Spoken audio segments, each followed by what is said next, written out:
Top quality और consistent performance के लिए सिर्फ सिल्वर पंप नाम याद रखना। પાટીદાર આગેવાન આરપી પટેલના બાળકો મુદ્દેના નિવેદન પર ફરી મિશ્ર પ્રતિક્રિયાઓ સામે આવી રહી છે।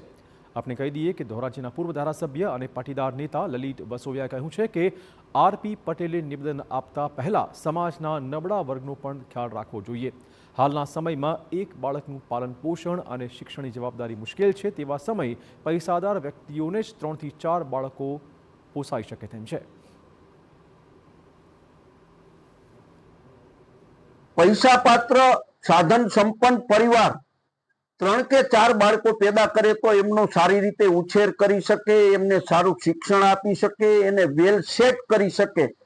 પરંતુ જે આર્થિક રીતે નબળા લોકો છે એ એના પરિવારનું ગુજરાન ચલાવવું પણ મુશ્કેલ હોય ત્યારે એકથી વધારે સંતાન હોય તો એ સંતાનોને શાળા કોલેજોની અંદર અભ્યાસ પણ કરાવી ન શકે। સમાજના ગરીબ અને સામાન્ય પરિવારોનો પણ વિચાર આરપી પટેલે એના વિચારો રજૂ કરતા પહેલા વિચાર કરવો જોઈએ।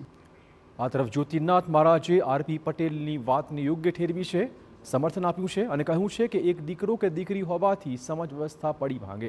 એક સંતાન કે નિસંતાનથી અનેક કૌટુંબિક સંબંધો પૂર્ણ થઈ જશે। સમાજ વ્યવસ્થા ન તૂટે તે માટે જે અવાજ ઉઠાવ્યો છે તે વિચારવા યોગ્ય હોવાનું પણ તેમણે કહ્યું હતું। સમાજની અંદર જ્યારે એક જ દીકરો હોય ત્યારે આવનાર પેઢી કાકા મામા ફોઈ ફુવા કે માસી માસા શાળા સારી આ આખી પ્રક્રિયાથી દૂર જતા રહીએ।